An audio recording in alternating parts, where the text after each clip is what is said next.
Inflation, pouvoir d'achat, crise énergétique, tout ça alors qu'on est en train de vivre un changement de civilisation. C'est tout l'objet de votre livre Homo numericus qui sort aujourd'hui chez Albin Michel. Le numérique qui est partout, dont on ne peut plus se passer avec nos téléphones portables. Vous dites que c'est aussi important que l'arrivée de l'électricité, qui paraît comme un progrès. Et celui-là, c'est un progrès ? Voilà, on peut le comparer à l'électricité qui, en effet, a bouleversé nos conditions d'existence. D'ailleurs, par parenthèse, c'est pas juste l'électricité, le fait qu'on puisse s'éclairer qui a changé nos conditions d'existence, mais c'est tout ce que l'électricité a permis, c'est-à-dire la radio, la télévision, c'est-à-dire les réfrigérateurs, la machine à laver. Enfin, l'électricité a donné lieu à une série de transformations qui ont fait qu'en l'espace de 50 ans, nos parents, nos arrière-grands-parents ont changé leurs conditions d'existence.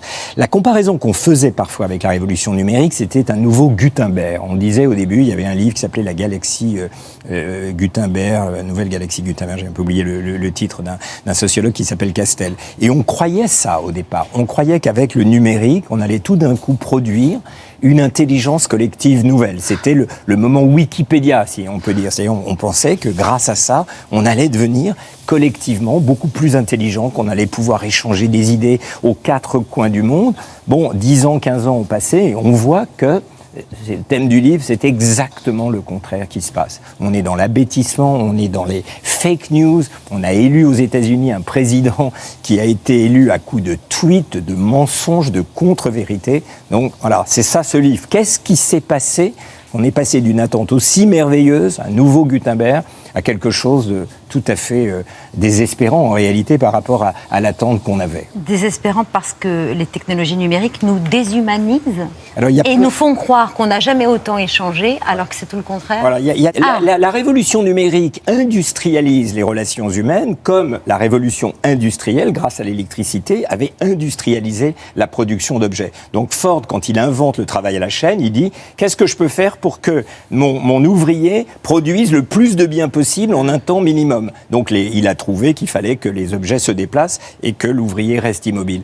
La révolution numérique veut faire la même chose dans cette société où on est, où les interactions humaines comptent beaucoup. C'est ce qu'on appelle une société de services. Donc quoi faire pour réduire au maximum le coût de l'interaction humaine. Donc, ne pas avoir à aller chez le médecin parce que ça fait perdre du temps au médecin soi-même. On va faire du télétravail. Ne pas avoir besoin d'aller faire son shopping. On va vous le donner en ligne. Ne plus aller au cinéma ou au théâtre. Et on va voir la télévision. Ça, c'était déjà ce qui s'était passé avec la précédente révolution. Mais tout est fait, en réalité, pour être très appauvrissant. Donc, on parle d'une société d'abondance parfois, mais elle est très appauvrissante dans la nature des relations humaines qui s'installent. Et cette révolution, elle peut aussi produire des maladies. Je pense bien sûr aux campagnes de haine à grande échelle. C'est ce qu'on appelle le lynchage numérique. Mais pour lutter contre le lynchage numérique, il faut utiliser les réseaux sociaux pour le contrebattre, pour le combattre. Et c'est ce qu'a fait Emmanuel Macron hier soir sur TikTok. Ils ont dit qu'ils allaient me violer. Grosse pute, tu es une sous-mère. On m'a dit que j'étais moche, tes dents, ta peau est sale, ton coiffeur est mort partout. Ces insultes, ces menaces, ces injures, trop d'entre vous les ont entendues à l'école, les subissent au quotidien. Et quand c'est terminé à l'école, ça repart dans les réseaux sociaux. Ces menaces, ces injures, ce qui vous rend la vie impossible, a un nom, c'est le harcèlement. Donc je voudrais que vous sachiez que vous n'êtes pas tout seul. Parlez-en, dénoncez-le. Et on ne lâchera rien face à celles et ceux qui vous rendent la vie impossible, à l'école comme sur les réseaux. C'est une sorte de cercle vicieux. En même temps, heureusement, les réseaux sociaux sont puissants. On peut donc faire passer des messages puissants aussi. Oui, mais en tout cas, c'est l'autre aspect de la tragédie de cette vie numérique. Il y a les corps dont on parlait tout à l'heure et il y a la pensée. C'est-à-dire que sur les réseaux numériques, on n'est pas du tout dans un espace de convivialité où on peut échanger des idées contradictoires. Le mode de fonctionnement des réseaux numériques, c'est la haine, c'est la polarisation. Pour attirer, il faut détester l'autre. Et donc, c'est une des manifestations de ça. Mais au cœur de ces réseaux sociaux, de cette manière de communiquer, il y a deux phénomènes qui se produisent. L'un, c'est ce que les économistes appellent un biais de confirmation, c'est-à-dire que vous ne cherchez pas une information sur le net, vous cherchez l'information que vous voulez. Donc vous êtes constamment conforté dans vos préjugés, quels qu'ils puissent être. Il n'y a pas de débat contradictoire. Puis il y a une autre dimension, ça s'appelle un biais de ça s'appelle une économie de l'attention, c'est-à-dire que pour se faire entendre sur le net, il faut parler plus haut que les autres. Il faut crier, il faut mettre en scène l'insupportable pour attirer le regard des autres. C'est ce double mécanisme. Chacun est dans sa bulle. On cherche ce qu'on veut déjà. Je pense que le 11 septembre est un coup monté de la CIA. Je vais cliquer, je vais trouver 1 million de gens qui pensent comme moi. Donc il n'y a plus de principe de vérité. Et puis de l'autre, il faut se faire entendre. C'est un monde très compétitif. Et donc ce monde très compétitif, il faut hausser constamment le ton pour être certain d'être entendu. C'est ce monde polarisé et haineux qu'il faut combattre, comme le président s'est engagé à le faire hier. Les économistes ont 2 termes pour caractériser ce qui va se passer sur les psychologues, pour caractériser ce qui va se passer sur le net. Le premier, c'est une économie de l'attention. C'est-à-dire qu'il faut se faire entendre. C'est pas, vous n'arrivez pas, on dit tiens, bonjour Guillaume, venez, on vous écoute. Non. Il faut se faire entendre. Et ça pousse à hausser toujours plus haut le ton de la discussion. C'est-à-dire qu'il faut être singulier, il faut être décapant. Donc il y a quelque chose dans le médium lui-même, dans le langage informatique, qui pousse à la mise en tension, à la mise en polarisation. C'est pour ça que quand on fait ces expériences de débrancher les gens, 1 mois après, ils sont plus modérés. Et en fait, on voit... Il vaut mieux. Oui, ils vivent mieux. Ils prennent le temps d'entendre la réponse qu'on fait à leurs questions, quoi. Par exemple, là, sur le net, non, il faut toujours hausser le ton, parce que sinon, vous devenez insipide. Il n'y a pas de place pour la modération dans le net. On voit des réseaux sociaux, par exemple, liés à je suis le fil des compétitions de tennis.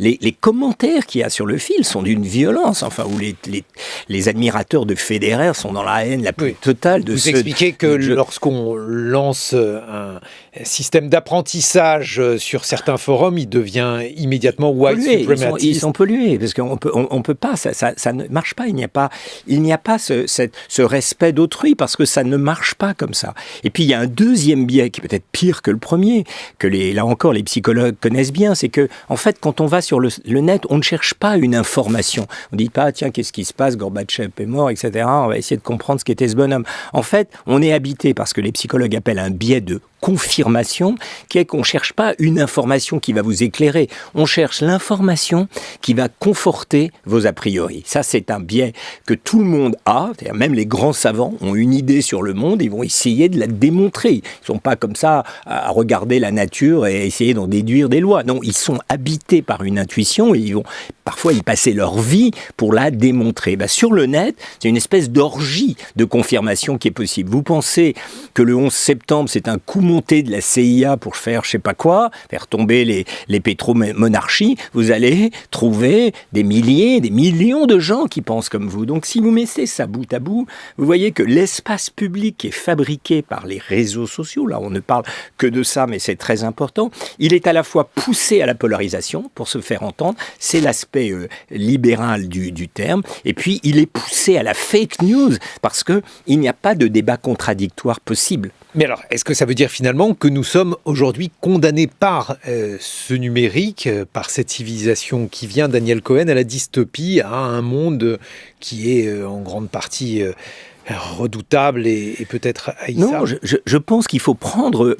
on est dans une toute première étape. Donc, sur ce terrain des réseaux sociaux et de la vie politique, il faut comprendre ça. Je disais, c'est à la fois les 60s, dans ce ton anti-système, et aussi les années 80, dans la manière de mettre en compétition, y compris sur le net et le droit à la parole, mais surtout dans le domaine économique, les personnes. Je crois qu'il faut comprendre que le point aveugle de cette rencontre, c'est en réalité, pour des raisons totalement différentes, une espèce de détestation partagée des institutions, des organisations. Les partis politiques sont les premières victimes de cette désinstitutionnalisation du monde. C'est-à-dire qu'une institution est coupable, elle est un condensé de pouvoir dont on se méfie. Eh bien non, ça marche pas comme ça. Il y a besoin, pour instituer le monde social, le monde politique, d'institutions. Il y a besoin de syndicats. Il y a besoin de partis politiques. Pourquoi ? Parce que les partis politiques, ils agrègent des pensées contraires. On parle la gauche, la droite, mais la gauche elle-même, c'est un agrégat de pensées contraires. Mais ceux-ci perdurent, même s'ils se transforment et s'ils doivent muer de manière peut-être plus rapide qu'auparavant, Daniel Cohen. Oui, on est dans cette période de mutation, mais regardez la dernière élection présidentielle française, c'est tout à fait extraordinaire. Les 4 candidats arrivés en tête étaient tous les 4 les candidats de partis qu'ils avaient créé eux-mêmes, à l'exception de Marine Le Pen, qui héritait du parti créé par son père. C'est incroyable, aussi bien Macron que Zemmour, que Mélenchon et que Le Pen, sans évidemment chercher à établir la moindre équivalence entre ces 4 candidats, mais ils avaient cette particularité commune, en réalité, de s'être débarrassés du système des partis. Alors, il y a beaucoup de raisons à ça, autres que celles que je suis en train de dire à propos du numérique, mais le numérique favorise ça. Mon ami collègue Michel Oferlé disait, Lénine disait que le socialisme c'était les soviets et l'électricité, maintenant la vie politique c'est un leader et des réseaux sociaux. Mais c'est ça qui ne va pas. Un parti politique, ça a besoin de prendre des corps sociaux différents. La gauche, je dis toujours cet exemple, c'est des ouvriers, des instituteurs qui se retrouvent. Il faut leur donner les moyens de se parler. La droite, c'est la bourgeoisie et la paysannerie. Là aussi, il y a des compromis sociaux, il y a une idéologie à produire. Je pense qu'elle ne se produira pas en ligne. On a besoin de ces institutions historiques. Il faut qu'elles se réinventent. On leur donne des moyens d'exister autrement. Mais l'illusion selon laquelle la société pourrait se réduire à un agrégat de personnes qui communiquent entre elles, ça c'est le legs de la révolution libérale.